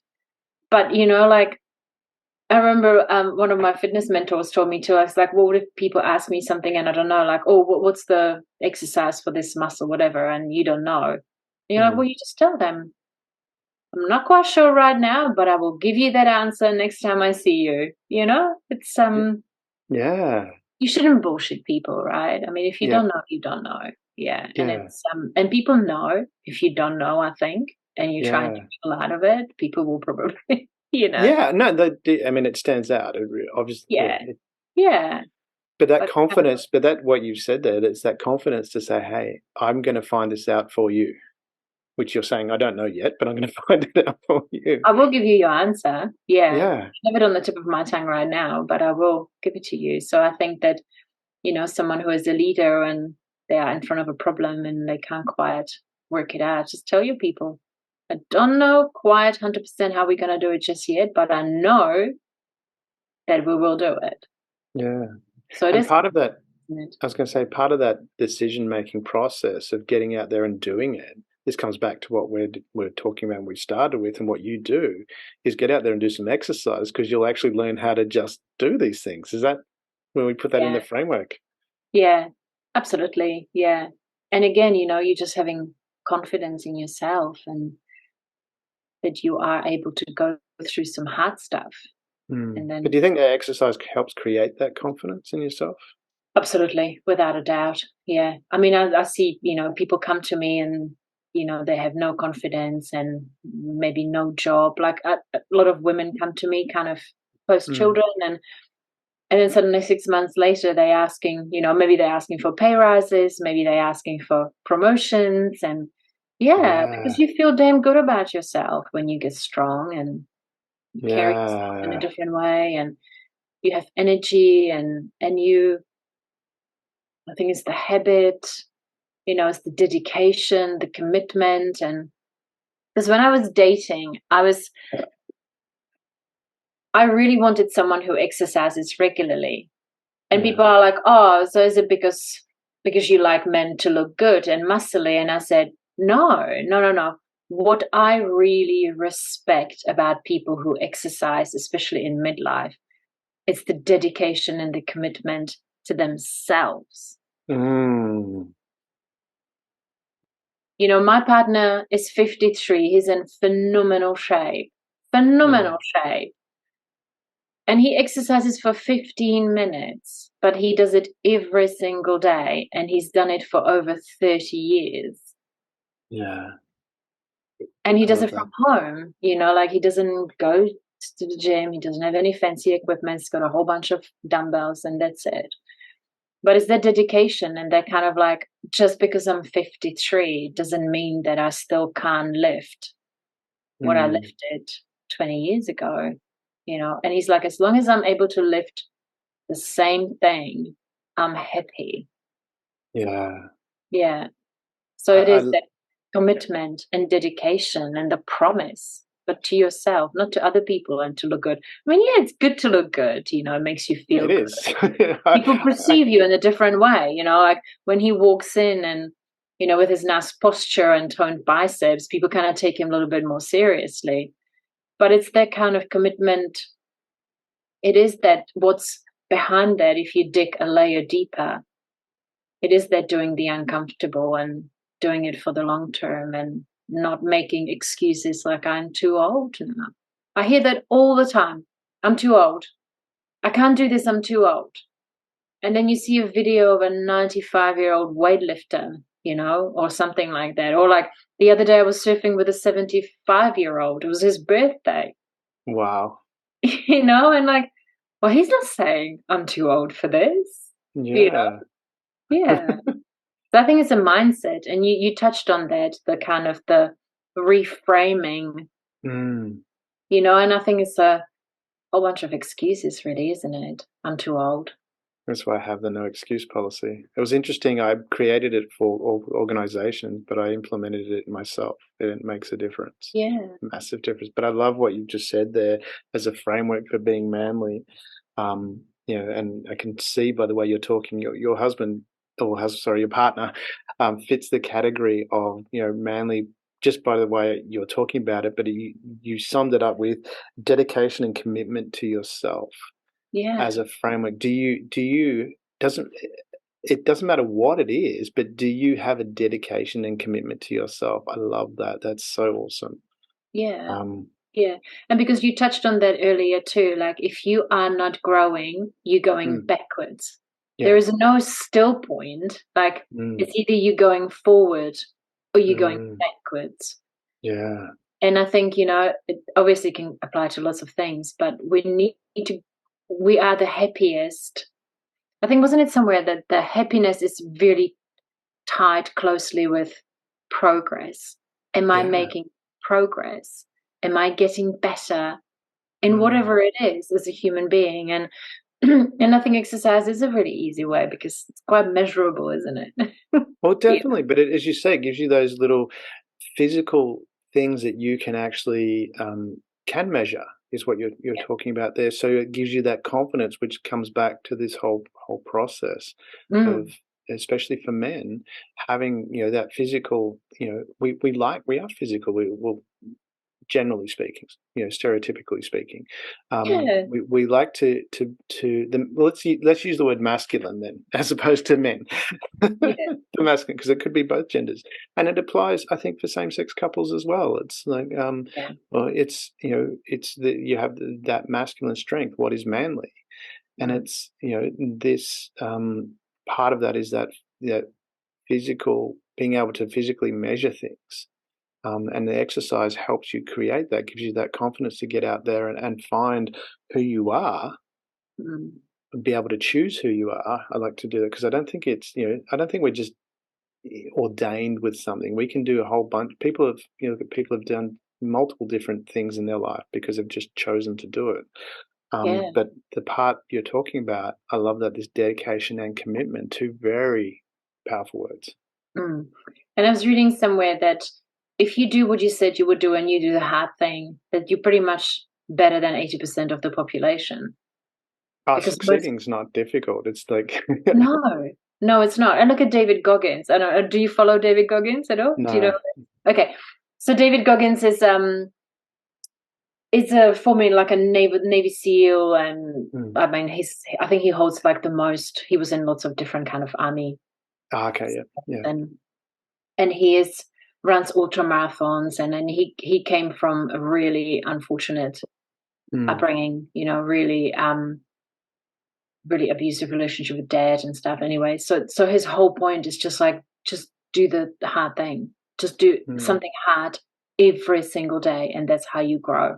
It doesn't. You don't have to run 240-mile race through, but just do something hard every single day. Have a cold shower, just because then you're going to feel good about yourself and you're going to grow as a human being. Because otherwise we're just comfortable. We're just skirting and cruising, and we're comfortable as a race. But is that part and of I think that the comfort kills us. I think it kills our spark and it kills our spirit. Is it part of that having, when you're talking about doing the hard thing, because and I just wonder whether we can get a little bit lost if we don't have where we're heading. Because and that's, I noticed from my perspective, there were times where I was doing the hard thing, and I take a different framework now. It's more, how do I get there as easily as possible, but I've got a direction. Yeah. So, and although it might be construed for some people thinking it's hard, but for me it's easy. It doesn't feel hard at all. It just, I enjoy doing it. Yeah. And I think if you answer your why, and if you have that why really firmly in front of your eyes, then it won't be hard. Yeah. If me exercising every single day means that I won't end up living an assisted living when I'm 70, then it's not hard. Yeah. It's not hard at all. Yeah. Or like, surfing, which brings me the most joy out of anything. Yeah. If I don't do mobility every single day, I won't be able to do it when I'm older.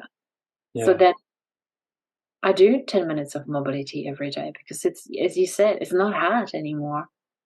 Well, I noticed that from that when we talk about that physical side of things, I remember one year when I was quite overweight and we were skiing in Switzerland, and by the time we got to lunchtime, my legs were killing me.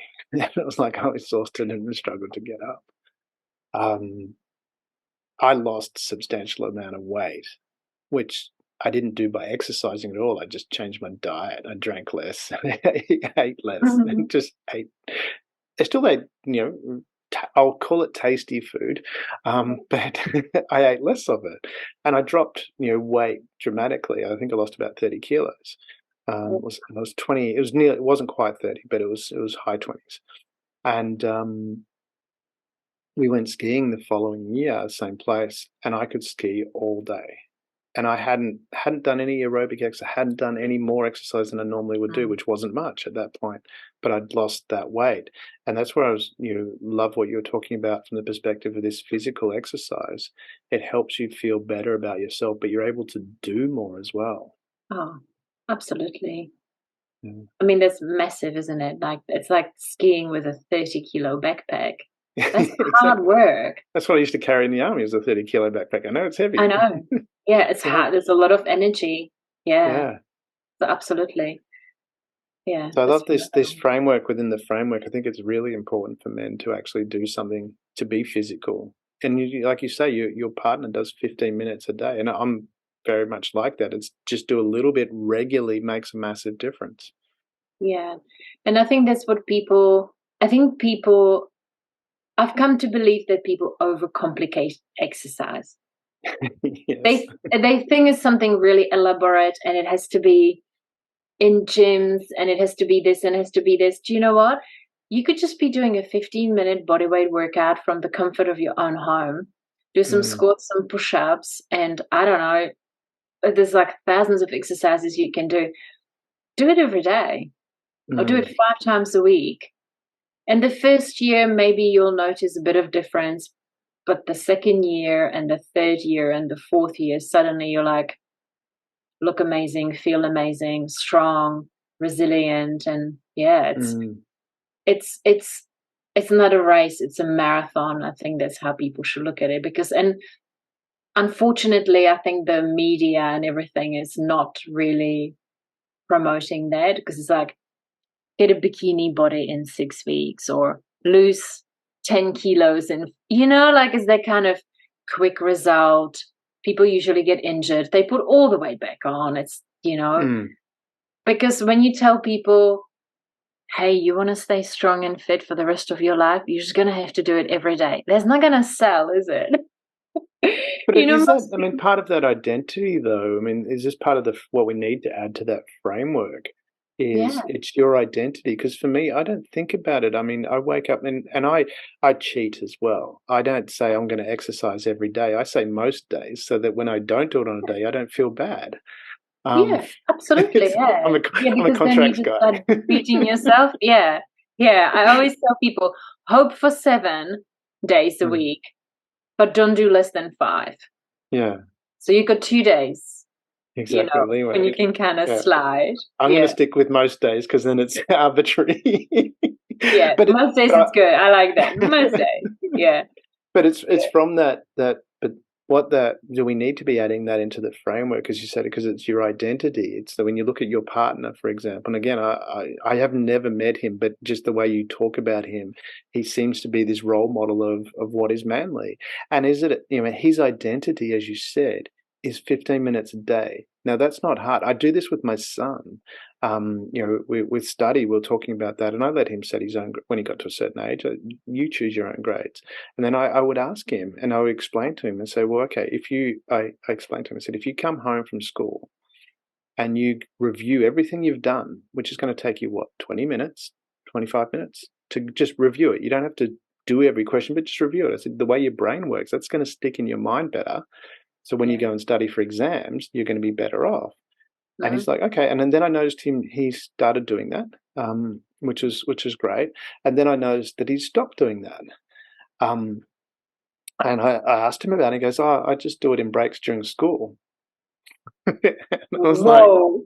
I was like, Whoa. and this is where it's going. The hard work, quote unquote, hard work. He'd worked out that if I've got time at school, I'll just do it then. I've done my revision, and it reflected in he plays in a phenomenal amount of video games.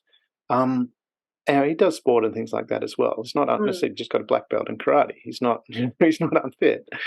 Um, but he's structured his day to achieve what he wants. yeah. And is that, and because I'm looking at that from the perspective of your partner as well, 15 minutes a day of exercise is not hard. It's No. not hard to do. It's a habit. Different H word. Yeah. Is that what No, it takes? And is that absolutely. linked to your identity? When you look at your partner, is his identity, who he sees himself as, is I just do this. I don't Yeah. have to push myself. I just do it. Is Yeah. that? Absolutely. He's got 2 sons, like he wants to be a really good role model for his boys. Mm, Yeah, he wants to and it's funny because he said I talk to men and they don't believe me. They actually don't believe that it could be as easy as lifting some dumbbells for 15 minutes a day. I mean, he's got like a full-on six-pack, and it's because he watches what he puts in his mouth at his age too, but he eats plenty of chocolate, and definitely doesn't skim on that. I'm looking forward to meeting him. Yeah, totally. He's but I like my chocolate too. Yeah, totally. Yeah. And but he's just done this for well over 30 years. And it is as simple as 15 minutes a day of dumbbell exercises. Yeah, but consistently. So it is the identity. Yeah, absolutely. You're right. Yeah, it is what just he does. It's part of his lifestyle. It's part of how he wants to be perceived by other people, because he looks strong and he looks very confident. Yeah. Because he's got the strength, the physical strength that is then kind of spilling into strength and posture. And, exercise is about posture. You can tell how people are feeling by their posture. You can tell when someone walks into the room by, the shape of their body and how they carry themselves. A depressed person is always here, right? Super confident person is here. Yeah. That's how, people perceive you as well. And the other part of that, which a lot of people don't talk about, is that, guys, those intimate moments you have with your partner work better when you're fitter. Oh my goodness. Yeah, absolutely. Yeah. Yeah, totally. I get asked a lot, and my son's friends as well. They often ask me, like, what is, like, when you're looking at a guy, like, what is the favorite muscle? Like, what do you appreciate the most? And I always say the glutes. Yeah. And then wait. It takes a little while for them to figure it out. So the glutes, mate. That's where you want to put your work. Yeah. Exactly. So yeah, it is. Absolutely. Yeah. Intimacy, it's mobility, and it's endurance, and it's physical, And it was funny, I was following this guy on Instagram. I think he's former army as well. And he said that he's very much about promoting healthy masculinity as well. And he said, well, the main role of men is to protect, provide, and love. And he says, protect, you might not come to it, but if your family needs protecting, your woman needs to know that you can go more than one round. And when it comes to love, he said, well, your woman should know also that you can go more than one round. And that's why, and he's all about men and physical health, because it's strength and physical health. Yeah, because it's, Is that coming back? Because you mentioned before at the very start, we talked about this inner confidence, and we talk about, there's a lot of, well, from the study that I've done, when we look at the warrior, and because I'm actually, my background's Polish, Russian, and Ukraine. I'm all three. That's my heritage. But mostly the both grandmothers were Polish, and Europeans, they were the boss of the family. So we were Roman Catholic because that's what Polish was. Yeah. My dad tells me when he was, my granddad didn't go to church, but he was very much, your mum says you're going to church, you will do what she says. And that was his attitude. You will do what she says. That was how the house rolled. What she says, you will do. But from that perspective, I was always confused. I found it weird that we talked about, there was a quote that the meek shall inherit the earth, which, coming from a Catholic upbringing and reading the Bible, it's not about being meek. When you talk about, robes drenched in blood and things like that, there was nothing meek about what's in the Bible. So I never understood that statement until later in life. Someone explained to me, originally from the Greek, meek meant great power under control. And I've got a former pastor who lives across the road from me down at the beach house now. And I asked him about that, and he goes, yeah, that's exactly right. It's great power under control. Is that, when we look at that and we come back, circling back to what we started with, and because you mentioned about, martial arts and things like that, is that the framework that we need to be having for men? It's not about whether you're, an Arnold Schwarzenegger type person. You could be extremely intellectual, but have that great power under control. You have that ability, because I can imagine for some women, or let's put it feminine, if you're a masculine, and it might be a guy that's really physically not strong, but he's really sharp with his mind. It will take Jordan Peterson, who's he's not a physically big guy or anything like that, but I'm sure there's a lot of feminine out there that find him immensely attractive because of how much power he has in his intellectual ability. Absolutely. Is that the framework that we need to be putting overarching this framework? It's, allow yourself to be powerful, but keep it under control. But keep a lid on it. Absolutely. Yeah. And I think that is probably the definition of masculinity, isn't it? Ooh, I love that. Definition of masculinity is a great power under control. Isn't it? Yeah. Yeah. Because as soon as you said it, so go ahead. Yeah, it's potent, isn't it? I love that. I hadn't actually heard it put, and it's funny how I've heard it expressed in many different ways, kind of around that. But the fact that you just said it straight outright, no one's actually said that to me. I'm sure people have probably said it in the conversations I've had in my life. No one's said it that way. But when you say it, it's one of those blinding flashes of the obvious. Yeah, but it's because you said it. You said it first, like the definition of meek. I think that's, well, here we go. Yeah. Because when you look at it from you look at your partner, I look at the guys, and I say, look at my son. He has the ability to act, but he doesn't walk around. I mean, he's 6 foot and quite big, so he doesn't need to. But that's an advantage. But even in his character, I mean, when he's around people, it's you don't feel intimidated by him, but you know that he could act if he wanted to. Absolutely. And I think there's an element of kindness as well, because she said that 100%. when he resolved that conflict, it's about empathy and kindness. It's not about using the muscles. But I think, and that's what I mean, the philosophy of martial arts is that you have the skill, you can use it if you want it, but you're going to try everything possible to avoid using it, right? Yeah. I mean, my son did judo, I did jiu-jitsu, my daughter did jiu-jitsu, I do boxing, they all say, get out and run. Don't use it because you don't know how it's going to go. Don't use it. And definitely don't use it as an offense. Use it only as a defense if you really have to.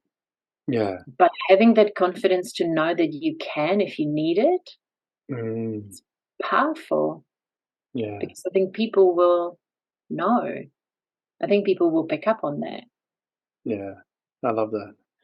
We've talked for a while. We've covered a lot, but I think we've kind of nailed it. I think that we've covered a lot of how to get there, especially for guys with, if you're a bit lost, getting out and doing some exercise is going to be extremely helpful to finding your way. Is what I've taken from this. Without a doubt. Yeah. Whatever that is for you, you need to find something that brings you joy, and then you enjoy, and you're going to stick to whatever that is, even if you don't fit into the mainstream, well, go your own way, as you mentioned earlier. Go your own way. Go for a walk. Learn how to surf. Buy a kayak. I don't know. Do something. I mean, there's so much. You can join a sport team or whatever. Yeah, there's so many options. Yeah. I love that. Jana, it's been such a pleasure chatting with you. Thank you for making the time. It's been so wonderful, and I look forward to catching up again in the future. Thank you so much, Damien. What an amazing conversation. Thank you. Thank you so much for having me. I really appreciate it. Thank you for being part of the Share.care community and helping people around the world prosper. You're creating a bigger pie for everyone to share. The more people contributing to the world being a better place, the better the world becomes, for others and for you.